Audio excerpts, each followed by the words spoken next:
Pinag-aralan ko yung component ng batong nakuha natin mula sa game at ecology system ng mga halaman dito. Kung pagbabasihan natin ang geographical feature ng islang ito na nakahiwalay sa karamihan, masasabi ko na ito na nga ang Greed Island.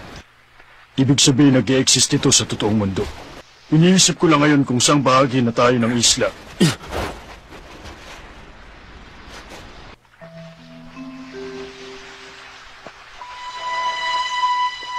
Ilang taon na rin mula na magkaroon kami ng mga hindi inimbitang bisita.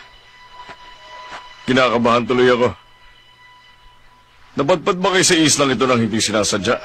Pero ang alam ko, hindi kayo makakarating dito kung sumabay lang kayo sa daloy ng alon. Malakas ang isang ito. Bakit? Sino ka ba? Ikaw bang gagabay sa amin sa isla? Ako ang isa sa lumikha ng game na to. Ako si Razor. Lumikha ng game? Ako ang namamahala sa emitting system, katulad ng transport spell at gumagawa ako ng panlaban sa mga tagalabas. Ito ang special spell na tangi ang Game Master lang ang maaaring gumamit. Sa pamamagitan nito, magagawa ko ipatapon sa malayong isla sa Asia mga tagalabas na nagpupumilit pumasok sa Greed Island na walang pahintulot. Ipagpaumanhin ninyong lahat, pero kailangan nyo nang umalis sa islang ito. Ano ka mo? Tatanggapin namin kayo kung papasok kayo sa tamang paraan. Kung maglalaro kayo, may pag-asa kayo makaharap ako balang araw. Kung matatalo nyo ako, may isang bagay kayo makukuha. Kung ganun pala, babalik kami sa islang ito gamit ang tamang daan. Eliminate spell on.